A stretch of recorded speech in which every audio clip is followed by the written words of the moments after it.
Hey guys, welcome back to Jessin Reads Romance. I'm Jessin, and today I'm going to be wrapping up all the books that I read in December of 2020. This is the first video that I'm recording in the new year's 2021. I'm so excited about it. I have a couple things to wrap up from 2020 before I move on to like my January TBR and my goals for 2021, and I can't wait to start those, but first I have a couple to finish before because I procrastinated because I tried to fit in as many books as I could in December. I was literally reading and listening to an audiobook last night just so I could fit it in 2020. And I did it. I'm so proud of myself. So anyway, let's go over the stats for December. I read 26 books in December, which is really good for me.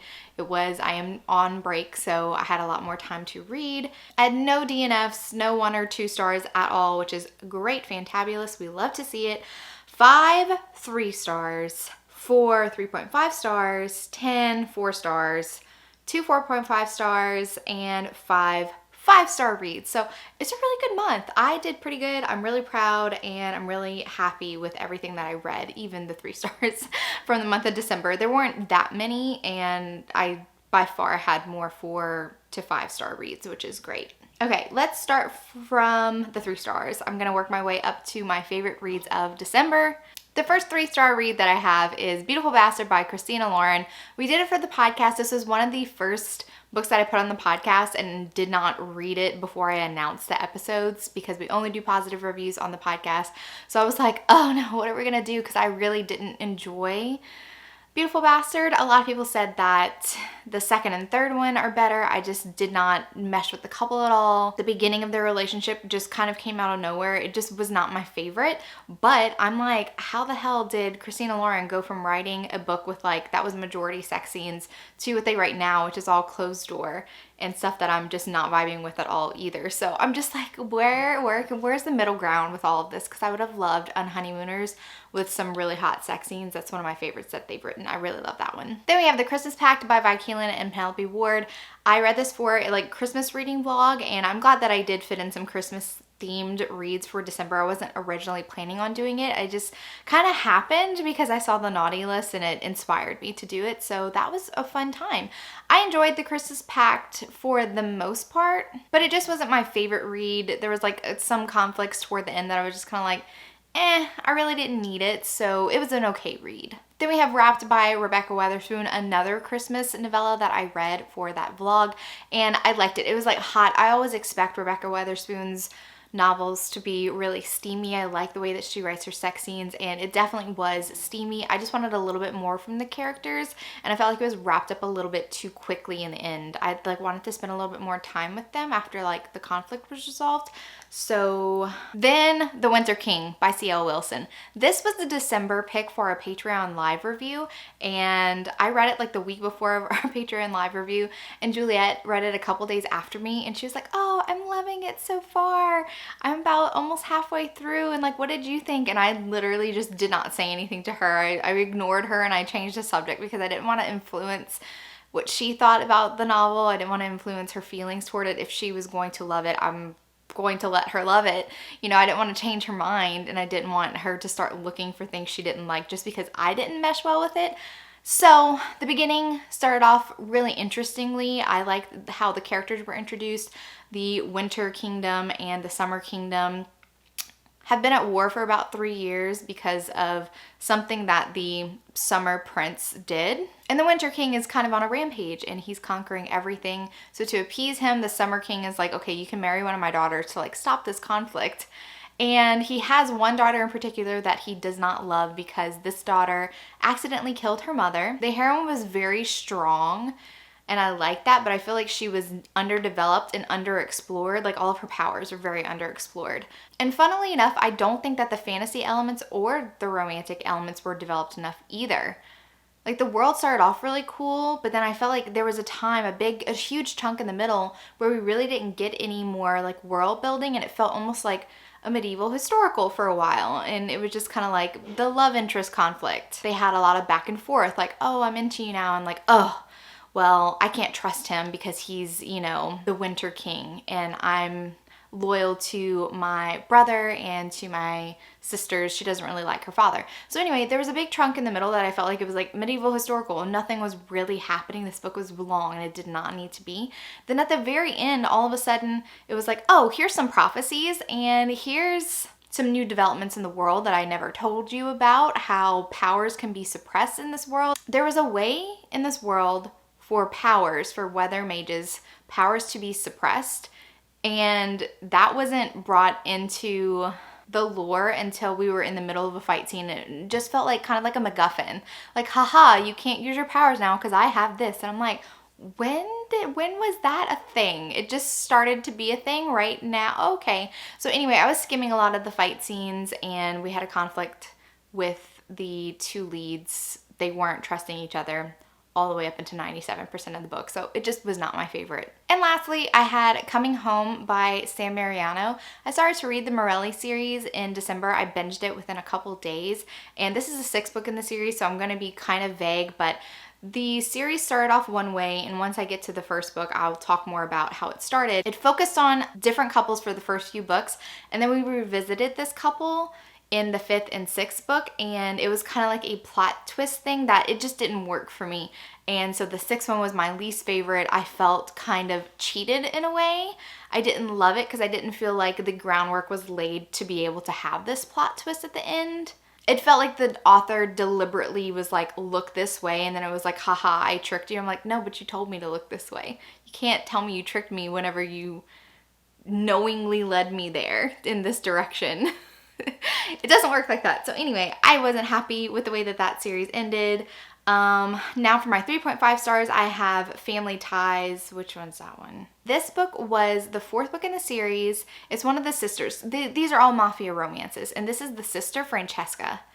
I was loving her story in the beginning. It was like a Romeo and Juliet, like two members of different mobster families, and she was in love with him. They had like a secret relationship, and it was so good. But the second half of Francesca's book was used to, like, it felt like this was the book that the author, Sam Mariano, decided that she went in a direction in her earlier books that she didn't want to, and now she wanted to change it. And so she used Francesca's book to kind of start making you hate a certain character, and it came out of nowhere. So I didn't enjoy it because I felt like that's what it was trying to be done. It was like, Francesca hated this character that I loved in a previous book, and I'm like, I don't understand why you hate her, but it was because of the plot twist that was coming later. So anyway.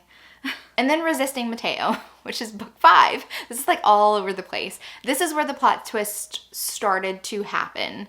And I won't say that there wasn't any indication that some sort of something would happen. And I was on board with where I thought it was going to go at this point in the book. I just wasn't enjoying it. It was very like, I kind of cried during this book. I was like upset. And so anyway, but then the 6th book completely just like went in another direction again. So yeah. Then I read The Promise and a Kiss, which is the prequel novel to the Sinster series. I don't know when she wrote this book, but this is Devil's parents. So in Devil's Bride, we meet Devil and his mother's still alive, but his father has already passed away. And so Devil's now the Duke of St. Ives. But in this story, in The Promise and a Kiss, it's Devil's mother and how she met Devil's father. And I really enjoyed it in the way that I really wanted to see what kind of man Devil's father was. We get a couple glimpses of what he was like as like a father and a husband in the later books. And this is not a spoiler because it's said in Devil's Bride, the very first book in the series. Devil has a younger half brother who is a year younger than him, and his name's Scandal. They all have nicknames, and Scandal, the reason why his nickname is a Scandal was because he was the scandal that never was. His father went on like a business trip in Scotland, and a year later, a baby was left on the doorstep, and it was Devil's father had cheated on Helena. But Helena didn't even make a big fuss at it, and she was just like, oh, you knew I wanted another baby, because she had a very difficult birth for Devil. So I was like, I wanted that to be explored in this book, because I'm like, just like, how did that happen? Because the entire book in The Promise and a Kiss was setting up how much Devil's dad loved Helena. So I'm just like, I don't know. I felt like that should have been addressed in this book, and that was definitely me putting expectations to the book where I shouldn't have done, but I just thought it would have been a fun thing to address. Not a fun thing to address. I would have been upset, but I wanted to make sense of it all, you know? Because it was hard to read about them falling in love and how he was so obsessed with Helena. And I knew that once, like a year into their relationship, a year after this book took place, he would cheat on her. So I'm just like, I felt like it should have been addressed. And the last book for my 3.5 stars was After the Fall. And this is the 4th book in the Fallman series by Gianna Darling. But it's a couple that's revisited. The very first book in the series follows King and Cressida. This is a older woman, younger man, she was his teacher. So this follows up with them a couple years later. And I feel like everything that happened in this book could have been a novella. It did not need to be a full-length book. I didn't feel like they had enough of a story that warrants the size of this book. And I was very bored through the majority of this. And then there was a whole thing at the end where I guess it was supposed to like affect me emotionally, but it didn't because I knew that it was all going to be okay in the end. So I don't know, it just didn't land with me as much as I wanted it to. I think it would have been more effective for me as a novella, just seeing them years later and how their relationship has changed and the next step in their relationship. So, and now for the 4 stars.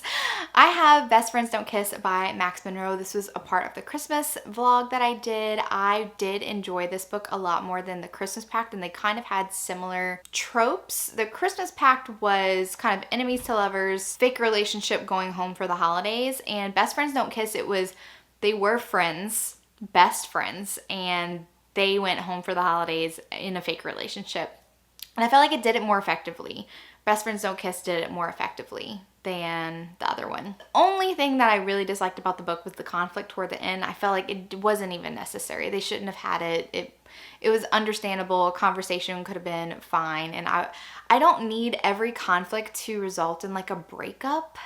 It could be a conflict and it's happening, but the couple can work it out like in that same scene, like start working it out and whatever. But anyway, I didn't think it warranted the kind of prolonged heartache kind of thing that happened in the 3rd act. And then I read Floored by Carla Sorensen. This is a sports romance and also a surprise baby. And that's not a spoiler because it's in the title on Amazon. It says Floored as surprise baby romance. So this follows the next Ward sister in this series. It's not labeled as a series, but it's a series. It follows the whole entire family. She's kind of studying abroad. She's studying under one of her idols, and she feels a little homesick. So she ends up in a pub, and she and this stranger have a one-night stand after they hit it off. He is a very popular football player, soccer player in Europe. She has no idea because her family are American football players, and she doesn't really pay attention to soccer that much. I really liked how it wasn't like, we had a one-night stand and we went our separate ways, and it's like, how do I find and contact this guy again? They actually stayed in touch. They just didn't see each other for a while. And I really thought this was a sweet romance, and he had some family dynamics that were in direct contrast to how she grew up. Even though the heroine was raised by her brother, her older brother, all of her siblings were, she had a very loving family dynamic with all of them. But in contrast, he has a terrible relationship with his parents. I feel like that could have been fleshed out just a tad bit more toward the end. But overall, I enjoyed it. Definite improvement on Faked. I did not like Faked, but Floored was pretty good. Next, I discovered Danielle Allen with Truth or Dare. I love this book. I cannot wait to read more by Danielle Allen. She was a very late in the game new author discovery for me, and I really just liked it. There's this whole friend group, and in high school, they played like Truth or Dare, or maybe it was college. They all played like Truth or Dare, kind of messing around. Everybody would kind of like flirt, give people lap dances, and like dare you to kiss that person. And the only rule in the friend group is that there can't be any like random hookups because it's going to mess up the dynamic of the friend group.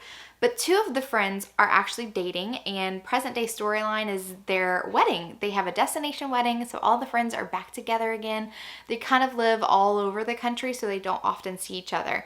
And the hero and the heroine of this book, they haven't seen each other in a while, and when they do, sparks are starting to fly. And during a Truth or Dare game that they wanted to all have for old time's sake, it was very obvious that something was going to happen between these 2, but they were trying to keep it on the down low because they didn't want to upset the bride. There's some other things going on. The bride was like planning on hooking up the hero with her sister who was recently divorced. So a little bit of drama, but I thought it was so good. I loved it. Next, I have Sweet Chaos by Emery Rose.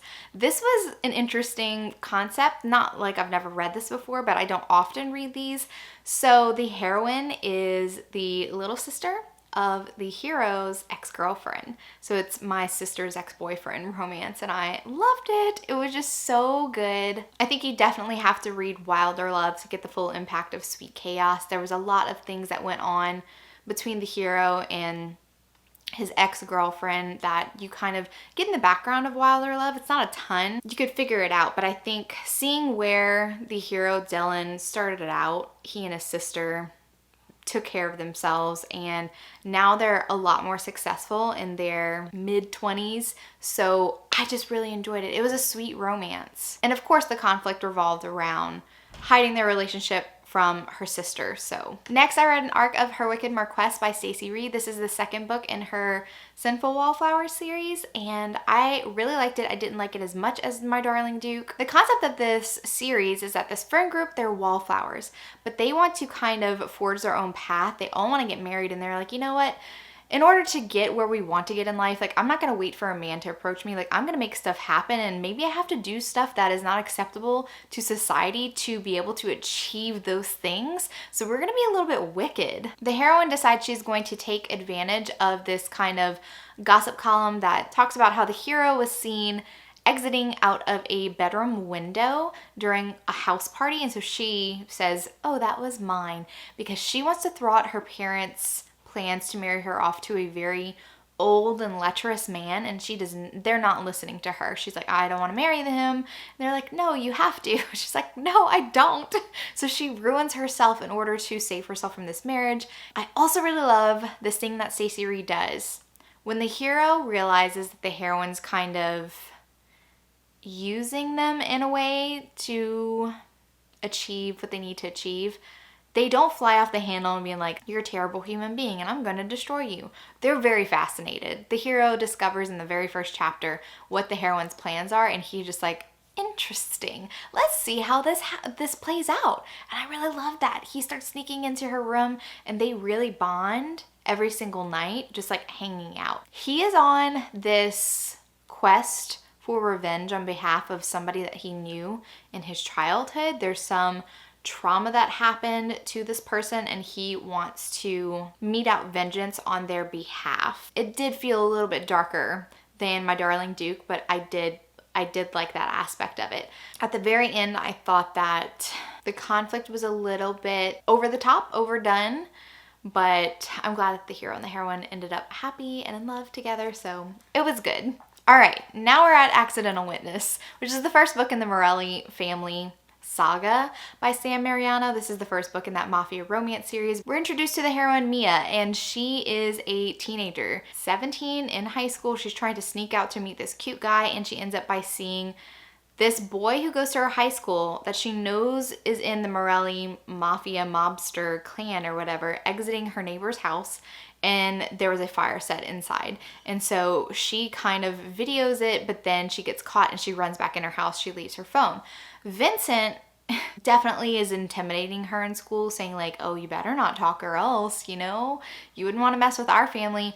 But interestingly enough, they kind of start falling in love, and I was like, oh my gosh, this is like such a sweet romance.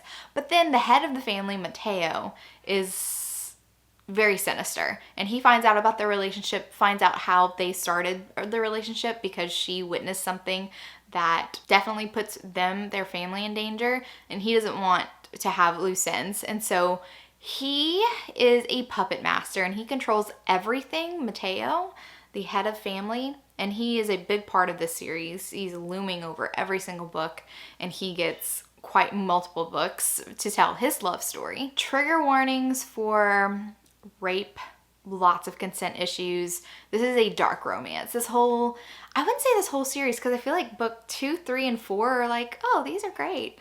Nothing really crazy happens in them, but 1, 5, and 6, I'm just like, this is nuts, okay? Absolutely bonkers.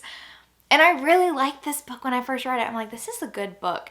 And I knew at the end of the book, I was like, there's more to this story. It needs to be explored more by the way that it ended, but I wasn't expecting it to play out the way that it did. And I don't want to spoil anything about that. Once Burned is the third book in the Morelli clan, and this tells the story of Adrian. He's kind of a part of the Morelli clan, but he wants to get out. He just wants to have a normal life. He has half of his face burned from the previous mobster head of house, Matteo's father, wanted to punish his parents, and so he was torched, and it was awful. His romance is really sweet. He's such like a softie, and I really loved Adrian. So I just enjoyed this book that had very little drama to do with the hero and the heroine. It was all about like what was happening in the Morelli family. So drama-free, sweet romance. Liked it. Then I read Splendor by Brenda Joyce. This was my random HR pick that I do monthly now. I just started in December to try to read all the books that I started buying for step backs and covers, all the old school historical romances. So this was the random pick. I was a little hesitant to start it because I did read The Conqueror by Brenda Joyce, and I didn't love that one. It was a medieval romance. This one is set during the Napoleonic War. Very different vibe to it, and I have to say, I was loving it. I stayed up until 2 o'clock in the morning reading it. It was almost a 5-star. It was almost a 5-star read because the premise was just so fun and so good. The hero is Russian, and he is in the UK to try to get the UK to side with them against Napoleon. And the heroine is the daughter of this bookseller, but she masquerades as a man in order to write this column under her pseudonym, like Christopher Cooper, something, what was his name? Charles Copperville. And so she has to dress as a man so that she can just hang around like soirees to get juicy gossip on them. And the Russian, the hero, Nicholas, he is furious when he is mentioned in this column from Charles Copperville. He does not want to be in the limelight. He's trying to do like diplomatic things, and he doesn't want scandal attached to his name. So he catches this boy lingering around his townhouse, decides to follow him, and discovers that it wasn't a boy that was spying on him near his townhouse, but it's actually a girl, the daughter of a bookseller. So he's kind of definitely on to her scheme. Not that she writes as Charles Copperville, but that she dresses up as this boy. And so he kind of wants to play her at her own game, and he wants to push her as far as he can to make her admit that when he meets up with her next, when she is a dressing up as a man at another ball, he like approaches her and starts talking to her, but him. At one point, he even takes her to a brothel because he's like, oh, you're a young man, and you know, I'll introduce you to all this. And he's really testing her to see how far he can push her before she's like, I'm a girl. So it was very steamy. The sexual tension was so good. And then toward the end, it was like toward the very end, it gets very War and Peace. I had some War and Peace vibes in the beginning because of the Napoleonic War and all that, and because the hero is currently married to a horrible woman, and his wife, Nicholas's wife, the hero, his wife is very reminiscent of Helen Karagina from War and Peace. And then all the scenes that played out in Russia were very just like, I felt like I was watching the 2016 TV version of War and Peace, which is crazy. I mean, this book was written way before that, 1997, so obviously it wasn't like copying that or anything. But I haven't read the original War and Peace. I have no interest in reading Tolstoy. I will watch the TV adaptations, do all of those things. So I don't know how much is like really taken from War and Peace, but it just was so much drama and so much like, I want you, and then like, oh no, I'm gonna let you go because it's what's best for you. And the first part of this book was so fun, and I just wish it would have continued in that vein. And there was so many fake outs toward the end that I was like, 1 would have been fine, 5 is too many. So I still enjoyed it for the majority of the book. I didn't want to lower the stars any more than that. Then I read Between the Devil and Desire by Lorraine Heath. This is the second book in her Scoundrels of St. James series, but there's a tie-in because the daughter of the hero and the heroine, Holly's just like rolling around right behind me. The daughter of the hero and the heroine of this book is the first book in the Hellions of Havisham series. Her romance is the first book of that series. So after reading Falling into Bed with the Duke, which is the first book of the Hellions of Havisham series, I realized that I needed to go back into the Scoundrels of St. James series because I wanted to read about Dodger, a gaming hell owner, and his widow. The heroine is a former duchess. Her husband has just died, and when the will is read, her husband assigned guardianship to this random man named Jack Dodger, who is a gaming hell owner. And everybody is like, what is happening? Why did he do this? What was the purpose of this? She's fighting against it. She's like, I don't want some random uncouth stranger in my home telling me how to raise my son. And the romance is so good. I really enjoyed it. She was a little bit of like a prude and a little bit superior towards the beginning, but once these guys started feeling that sexual tension, it was so good. And I just really love Lorraine Heath. Lorraine Heath does it for me in historical romance. For the 4.5 stars, I have Sea of Ruin by Pam Godwin.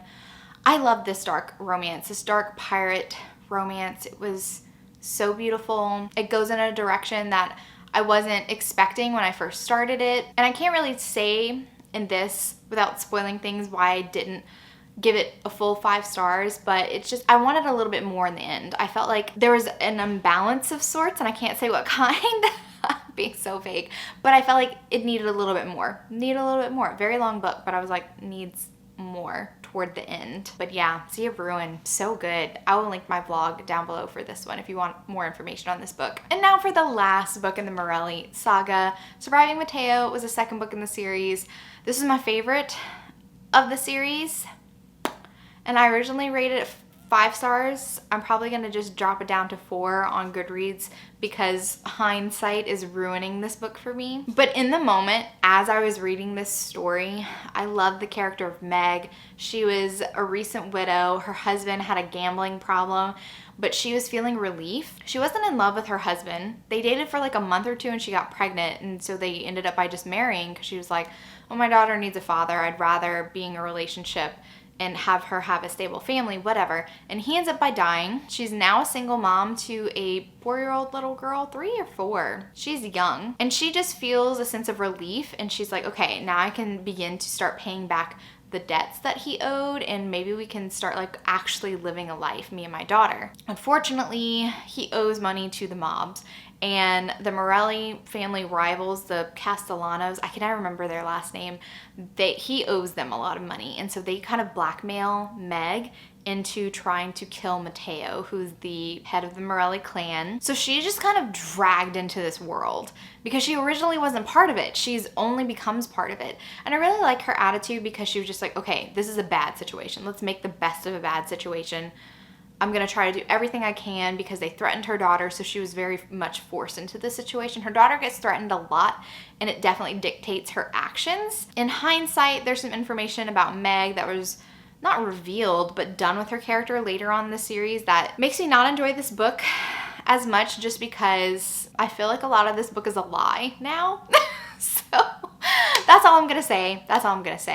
Yeah. And the last 4.5 star is Pool Boy by Nikki Sloan. This is the second book in her Nashville Neighborhood series, and it's all kind of like a little bit of taboo romance. There's age gaps, and this one is a older woman, younger man, and the hero is actually the son of her best friend.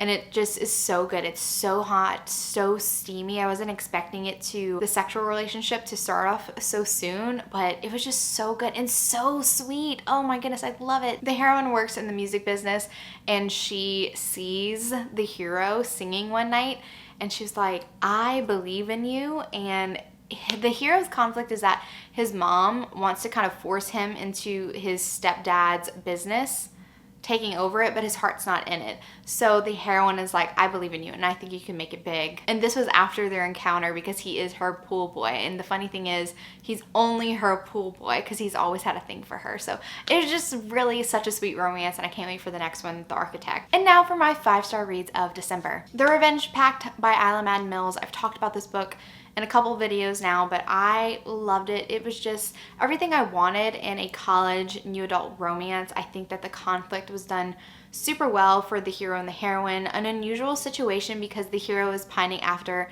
one of his fraternity brother's girlfriends. They both saw her like a year earlier, and River just did not make his move, and the fraternity brother made his move faster and got the girl. So he's just kind of been avoiding her. Like every time she comes to the frat house, he just avoids her. And so she is like, well, he hates me. And that's not the case. The way that this romance develops is so good. The hero has some learning disabilities. He has dyslexia and dyscalculia and ADHD. I think that all those elements were explored so well, and it was such a beautiful romance, and I loved it. Probably my favorite college age romance that I've read in a long time, all year. And of course, The Naughty List by Ellie Mae McGregor. This is a debut novella by Ellie Mae McGregor, and she decided to do a hot Santa romance. And this was like smutty, sexy, a short novella. This is everything I wanted for my Christmas novellas. Like if we're going to do Christmas themed, I want to go balls to the walls with that. And having a horny Santa was like, yeah, this is different. I love it. And I was like, I want more like these. This is the kind of novella that I want. Wilder Love by Emery Rose. It was just so good. I cried during this book. I was feeling very emotional in December. But the heroine is young. When we first meet her, she is currently 16. In the first part of the book, it spans a couple years until she turns 18, and then we do a time jump to make them mid-20s. But the problem is the hero is older than her, about 5 years older than her. So when she's 16, it seems like a lot. And when he realizes her age, he like backs off, and they're neighbors. But they're in each other's lives a lot because the heroine's mom is not a good mom. She doesn't pay bills. She moves them around all over the country. They find her like, we don't want to move anymore. Her and her twin brother, Dylan. Her mom is always bringing over men who are just unsavory. They're just scraping by, and the heroine and her twin brother have been raising themselves for a very long time now. So she definitely feels a lot more mature. But this book does take a bit of a dark turn. I do want to warn you about that. There is a little bit of darkness in this book, but I just loved it. I love the hero and the heroine. I love their story. It was so good. Emery Rose is a new author discovery for me. It was good. Then we have Untouchable by Sam Mariano. I cannot stop talking about this book. One of the best dark romances that I've read. It is a high school bully romance, but I feel like the characters are a little bit more mature, and I don't know if it's because the way that the psychology of this dark romance is explored by Sam Mariano was done so well. I love the heroine. Sometimes I don't like dark romances because I feel like it's usually the heroine is being steamrolled by the hero. And that kind of relationship can quickly feel abusive and not balanced. In dark romances, I'm expecting those darker elements like abuse and control and all that, but I have to feel like at the end, if it's going to be a romance, that these characters are meant to be together and that it is a relationship, an unconventional one probably, but still a functioning relationship. And I feel like this book delivered that for me, something that I was expecting, because I did read the Morelli. I was expecting that, and Mateo's storyline did not give it to me, whereas Untouchable did. And then The Viscount and the Vixen by Lorraine Heath. This is the last book in the Hellions of Havisham series. I really loved it so much. So in the start of the series, we find out that there's been this train accident and 3 boys were orphaned, and they were sent to this Marquess of Marsden, and he's known as the Mad Marquess, and they meet his son, Lachlan, and Locke is the hero of this story. So the entire book is set in this mansion that has not seen change, and it's very much just like decrepit, because whenever the Marquess's wife died, he ordered that nothing could be changed. They only use like the library and the dining room. That's the only 2 rooms that they use, and everything else is covered in dust.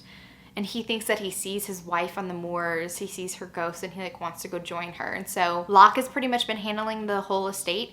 And one day there's a knock on the door, and there's this woman. She's like, I'm here to marry your father. I answered an advertisement. He's looking for a wife, and the Marquess is just like, hey, well, like, you're not getting married, and so I need a spare just in case, because I've been jumping on you to give me grandchildren and nothing's happening. He has some moments of like lucidity. I really like how the Marquess's character was explored in this one. I think it was just one of the most heartbreaking and heartwarming parts of the story. I really enjoyed it. The hero and the heroine's dynamics are so good, because the moment that they meet each other, they don't like each other, because he's like, you're trying to take advantage of my father, and she's just like, you just judge me very quickly, and I'm not gonna take this. I'm definitely standing up to you. So there's this kind of loophole in the contract that the heroine and the Marquess signed, that Locke ends up by offering like, well, I'm gonna marry her instead. Like, you're not gonna take advantage of my father. So if I can't get out of this marriage without forfeiting the amount of money that he promised to pay her if they did not get married, then fine, I'm gonna do it. So this book was so good and I loved it so much. Oh, I totally forgot. I did not put this last book because this was the audiobook I was listening to yesterday. I read it Up from the Grave by Janine Frost, 4 stars. This is the last book in the Night Huntress series and I was like so proud of myself for... Are you okay? He's growling out the window. But I was so proud of myself. I was like, yes, I'm gonna finish the Night Huntress series and I can move on to Vlad's series. Like, oh, this is one of my goals that I had for 2020 and I really wanted to complete that series. And then come to find out, I should have started Vlad's series after I read the last book in the Night Huntress series. So the order is the first 6 books of the Night Huntress series and the standalone novels. Then you go to Vlad's series and then you go back to the last Night Huntress series. So I thought I was doing so good reading them in order, but I didn't double check and that was my fault. But it's fine. Now I can move on to Vlad's series and then Ian's series, which I'm very excited about because Ian is one of my favorite characters in this world. He's just crazy and over the top and he's so horny all the time. So I can't wait to get into his series, which is the one that's currently being written. Whew! All right, guys, that is all the books that I read in December. I had a really good reading month and I'm not expecting to read this amount of books in January, but we'll see. If you like this video, give it a big thumbs up. And if you're not already subscribed to my channel, make sure that you subscribe to get notified of any future videos that I do. Thank you so much for watching and remember, life's better with little HEA. Bye, guys.